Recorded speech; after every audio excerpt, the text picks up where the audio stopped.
episode 207 of the CRICKETher Weekly. I don't know why I said it like that. People knew what they were tuning into, presumably, when they clicked on the link. Anyway, we are recording this on Saturday, so a day earlier than it's going to be pushed out. So we are going to start by talking about WPL so far, but you never know. Something really dramatic might happen in this afternoon's match that we aren't going to be talking about. So Friday did see some drama in WPL. A bit of a shock result, Sid, because the UP Warriors beat the Delhi Capitals. It was a bit of a last over thriller, wasn't it?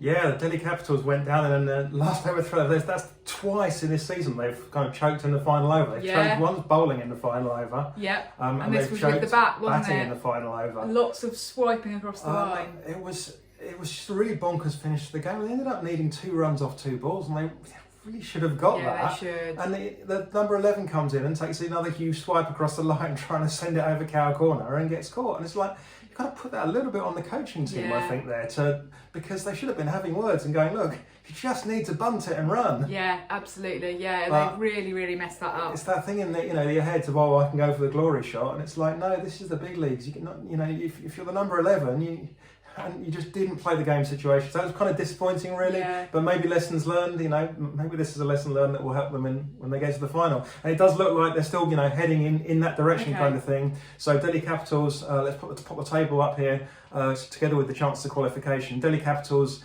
and Mumbai Indians still on top with their 98% chance of qualification. So that's as we predicted. Yeah. Perhaps less as we predicted is the Royal Challengers Bangalore. Yeah, they're having quite a good tournament, aren't they? Yeah, they're not doing too bad. I mean, we did say that if Smriti Mandhana went on a run, that that was the sort of thing that could kind of propel them up the table, and they're a good team on paper. Notwithstanding yesterday's result, UP Warriors haven't been great this season. Gujarat Giants have not been great either. But yeah, Smriti Mandhana. So she's been kind of fighting it out with Meg Lanning for the purple. Is it purple cap or is the purple cap for the bowlers? I think it's the orange cap for the batters. Anyway, whichever it is for the batters, she's been fighting it out.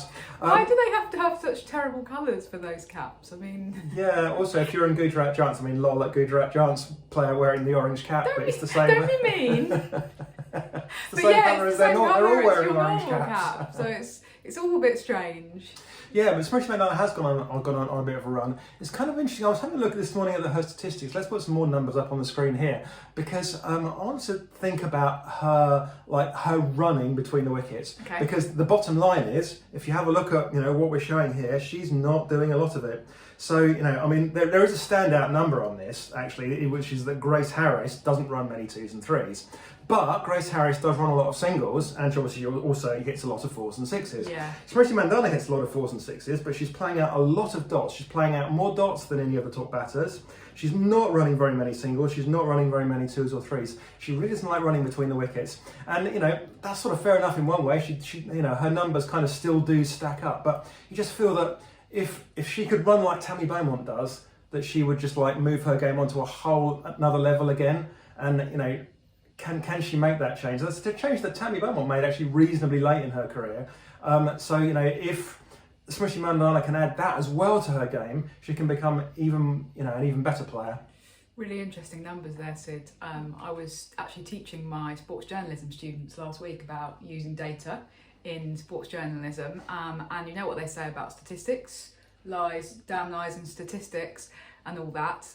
One statistic that's been all around the headlines this week is about Shabnam Mishmail, who has apparently bowled the fastest ever ball recorded in women's cricket. And I don't believe it. I'm sorry, I don't buy it, and it's just to make me a little bit irritated. I won't say cross, because it's not really something to get cross about, but it just feels like it's something that's kind of happened to slightly manufacture a headline and some coverage around WPL. It doesn't really need to have manufactured headlines, because there's some great stuff happening on the pitch. But yeah, so Ishmael is meant to have bowled this ball that was registered at 80 miles an hour. I forget what that is in kilometres, which is obviously would be the quickest. But there's the speedometer has done some really bizarre things recently in women's cricket, and I'm just afraid I find myself a little bit sceptical about the whole thing. Yeah, I mean, I think that the other side of the coin is that Hypercourse was talking about this. He talked about he did an interview with one of the Indian papers, I think the India Express. Forgive me if I'm wrong about that. Okay. Where he made a couple of points. He said, look, first of all, yeah, these numbers are not great from the speed gun. There are actually two ways of measuring this stuff. Is that you can use a speed gun, which is a bit like the kind of thing that the police use to measure if you're going too fast on the motorway. But the ball tracking obviously actually does measure the speed as well, potentially. And the ball tracking is much more accurate, Right. but they're not using the ball tracking for this in this particular instance, even though the data's there and they're not releasing that data. So we don't know what the accurate data actually is. That seems a bit sus to me. But the other point that Hypercourse made, which I kind of have a lot of sympathy with, really, and agree with, is that it doesn't really matter what the number is. I mean, there's no doubt who is the best quick bowler in the world right now. Who's the fastest bowler? Who's the meanest bowler? Who's the most aggressive bowler? Yes. One particularly aggressive send-off this week as well. We certainly did, yeah. Yeah. But there's no doubt who that bowler is. So in a way, the numbers don't matter. She is the fastest bowler in the world. Well, that's what I mean. That actually, let's get beyond just she's bowled one particularly quick delivery and talk about her as an overall performer. Yeah, I think an obsession with pace at the expense of kind of talking about somebody's all-round performance is actually not very helpful. And I think I've probably made that point before on this very podcast. Anyway, we also had a question come in. We did. We had a question from Anne Glossop about Danny White, and also a fact seeing Kate Cross is in a very similar situation. Will Danny White ever get a game in WPL? Does she still get paid? Missing all these England games to sit there seems crazy. And what about Crossy? I'd like to see a rule where all the players in the franchise squads must play a minimum number of matches. So, wow, there's a lot what's your in thought that. on Danny White and also Kate Cross there? I think Kate Cross is in a different situation because if she'd gone out, so the question is really about whether it was worth them missing the first 3 matches of the England tour of New Zealand for them to sit on the bench in WPL, right? Mm-hmm. Which both of them have done so far. I think Kate Cross is in a different situation because she wouldn't have been playing in those T20 matches because England don't see her as a T20 player, rightly or wrongly. So that's a bit different. I think Danny Wyatt's actually given an interview about this week. I can't remember which outlet it was with, possibly CRICKETher, where she addresses this very question. And she said, I always knew it was a possibility that I might be sent out to play in WPL and be on the bench. And I'm okay with that. And the reason I'm okay with that is because it's allowing me to adjust to the conditions that we're going to be facing as an England team in Bangladesh in the World Cup later this year. So I think it's still valuable to me. And I think it's a fair point actually, because she's still netting, she's still practicing, even if she's not actually making it into the 11, she's still getting really valuable experience of those conditions, and actually more valuable experience than she might get if she'd gone to New Zealand, which is not going to be anything like the conditions that England are going to be facing in the World Cup. Actually, Australia have played more of a blinder than England have because they've got a tour of Bangladesh coming up, so they're actually going to be very familiar with the conditions, whereas the England players have got to play in New Zealand, which is basically England conditions Mark II, isn't it? So, anyway, that's a little bit of an aside. So I think that Danny Wyatt's kind of dealt with that a bit. She does still get paid, is our understanding. Yeah, we think that's correct. Basically, as far as we understand it, you don't get paid if you walk away completely. So if you just leave the camp, obviously, perhaps unsurprisingly, you won't get paid, but you will get paid if you're not selected, okay. Or if you're injured, and if you get recalled by your national board because you're injured, you will still get paid as well. Okay, so that's good. That's good for Danny Wyatt's bank balance. And Kate Cross's bank balance as well. And the final bit about a rule where all players in franchise squads must play a minimum number of matches. I don't believe that's ever been attempted in any franchise tournament. I'm certainly not aware of it in any women's franchise tournament. I don't know how workable it would be as a rule, because it would be very open to being gamed by teams, wouldn't it? Yeah, I'm not sure. I'm just not sure it really works, because I'll say you just if you're the coach, you just go, oh, this person's too tired, or this person's injured, or she's got belly, or so. I can see some sympathies for it, but at the end of the day, these are professional cricketers playing in professional leagues, and sometimes you're not going to get a game. Yeah. Well, we're really excited for the WPL final, which will be next weekend. Let's keep watching this week and seeing whether there are any other shock upsets. Now, let's move on to something a little bit closer to home, Sid, because there's been a whole lot more going on in Project Darwin this week. And perhaps that's understandable because the deadline for submitting a bid to host one of these Tier 1 professional women's teams is actually on Sunday, so potentially the day that you're watching or listening to this, so the 10th of March. That's tomorrow, Raf, and we haven't submitted our bid yet. The CRICKETher bid. I don't think we're allowed under current rules. It's the Wokingham bid, Raf. The Wokingham bid. Yeah, Wokingham is Wokingham a first-class county now? Yeah. Akin to the MCC, we are Wokingham. Anyway, so bids have been coming in thick and fast. There's been a lot of kind of press releases, a lot of noise this week. So here are the numbers as I understand them, and please do correct me if you think I'm wrong. I think that there are 9 bids that are confirmed so far officially via public statements, but there's no requirement to actually issue a public statement. You just have to send your bid to the ECB. So I also think, in addition to that there are 5 kind of dead certs that I haven't seen a press release from, but that have actually, that are very likely to have submitted bids. And those are Hampshire, Lancashire, Notts, Warwickshire and Essex. We know that Worcestershire have pulled out. They pulled out a couple of weeks ago, citing financial difficulties. And then there are 4 that are less certain, that I'm not sure which side of the fence they're going to fall on. And those ones are Derbyshire, Gloucestershire, Leicestershire and Middlesex, who we might have expected to be very much in the running, but have been having financial difficulties of their own. So I make that in total 14 of the 18 first-class counties that we can be pretty sure are going to have submitted bids by the deadline. So to me, that feels like a bit of a big success story for the ECB, Sid, because you were a bit sceptical, weren't you? Well, yeah, I was a little bit sceptical because I thought more of the counties might take the stance that Worcestershire have taken and gone, look, we really actually can't afford this, or we don't want to afford this, we want to focus on our men's team.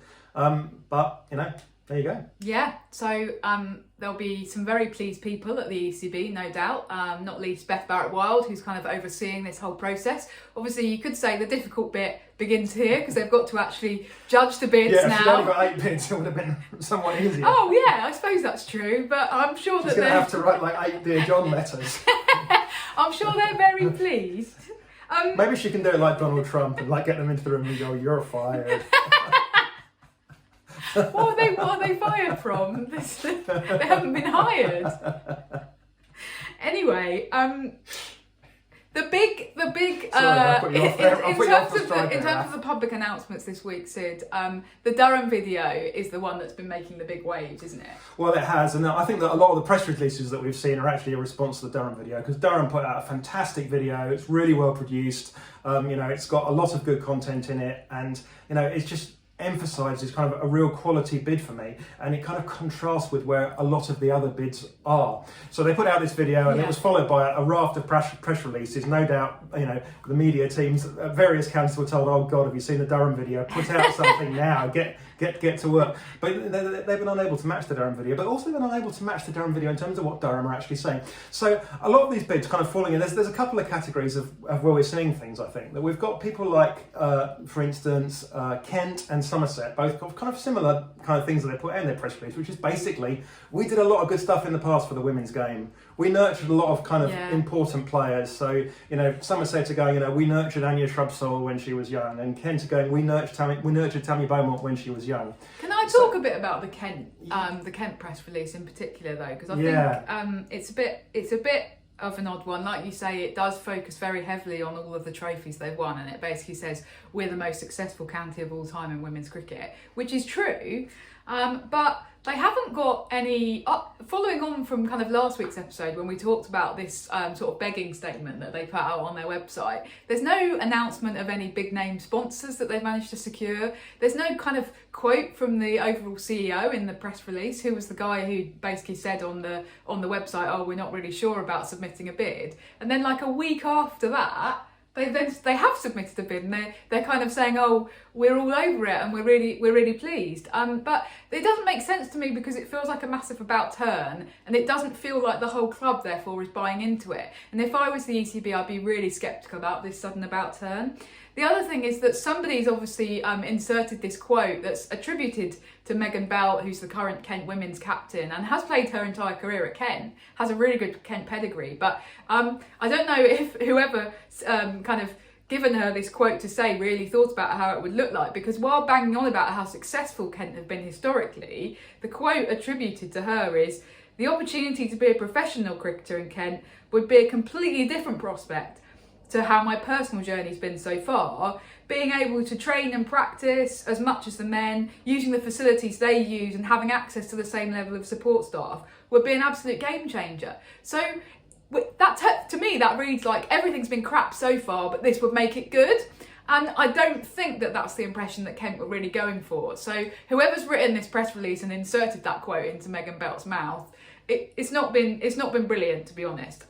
So that's Kent's one. Yeah, Somerset's one, as you say, is also a little bit like, oh well, 15 years ago the ECB said we were going to be the home of women's cricket, and we sort of were for a couple of years, and then somebody realised that that was a ridiculous idea, because why on earth would you make one county the home of your national women's team? That's just bonkers. Anyway, that's a little bit by the by. Yeah, so they're very much looking to the past, some of these counties. This is the complete contrast with the Durham thing. Because what the Durham one was is, we want to be the best county going forward. We want to win the RHF trophy, in the next 5 years. We're going to be the best county. So it's very much looking to the future. Also, a couple of interesting quotes from people. So we had a quote from Paul Collingwood. So they got Paul Collingwood on board. I mean, he's a big name. Even if you're not a fan of the men's game specifically, you know who he is. But not only that, he was like, the quote was, and my daughter is currently part of this pathway. Yeah. And that's the way to present it. You present it as like, this is what we're building for the future. So, that was just like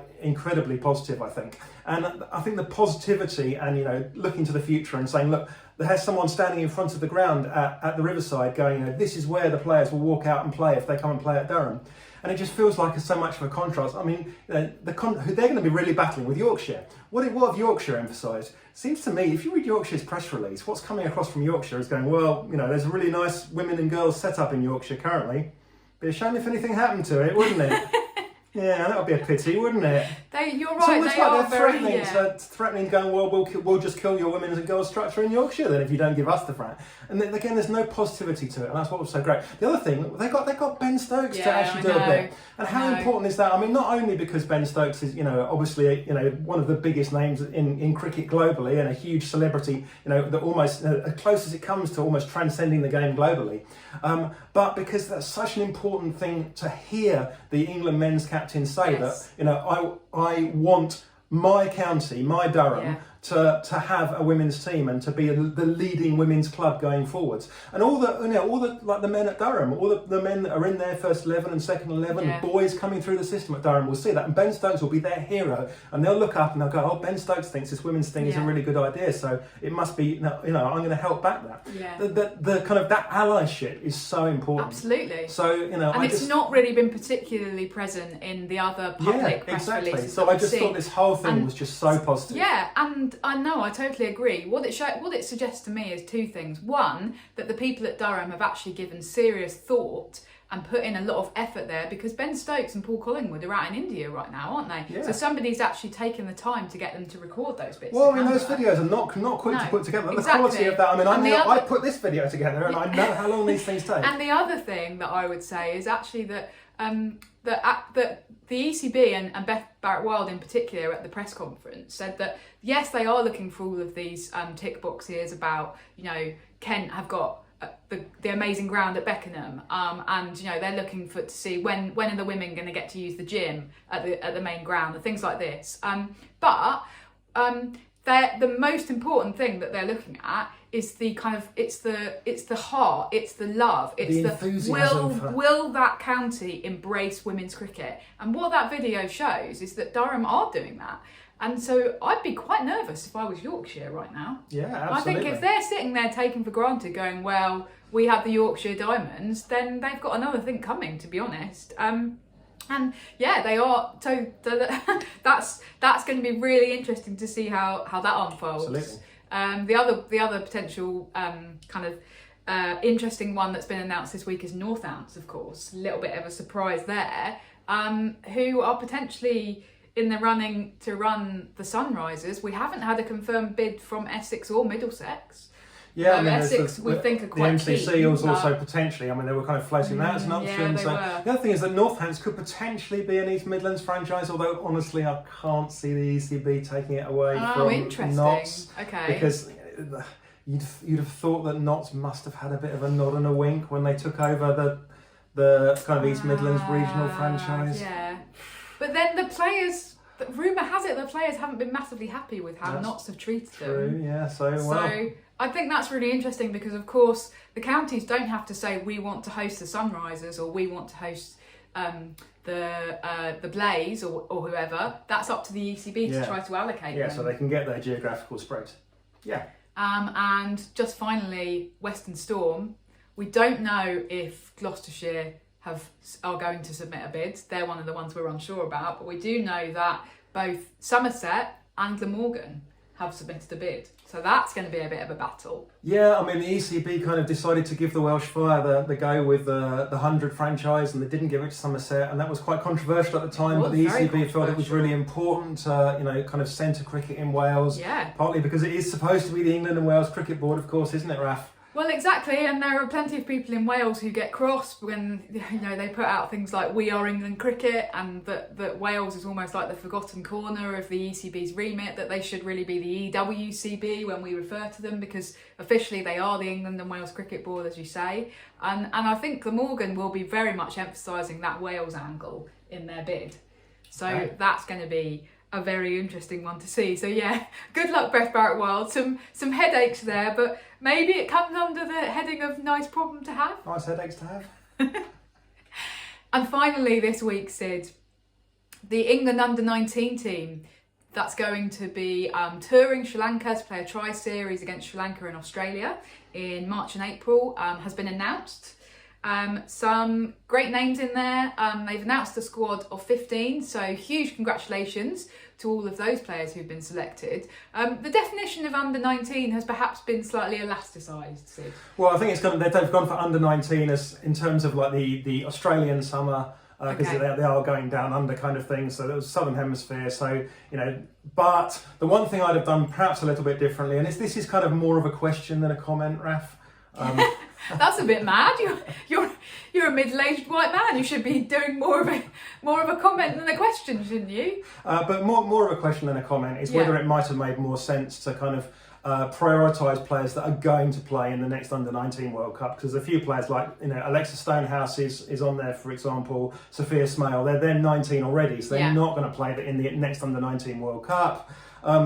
But on the other hand, if they don't play those players, then maybe they just get smashed by the Australians, and it's a kind of demoralising event. So I can see arguments both ways. It, aren't they? Yeah. The other thing is they haven't announced a captain for this. Obviously, there will be a captain on the field, but I just want to emphasise this is kind of a return to normality. Really, it's really very rare indeed that you can look at an under-19 squad and go, look, we can look at this squad and we absolutely know who is going to be England captain out of this squad. Yeah. That was the case for Grace Scrivens. It's not the case anymore. I wouldn't be surprised if they wound up sharing it around a little bit.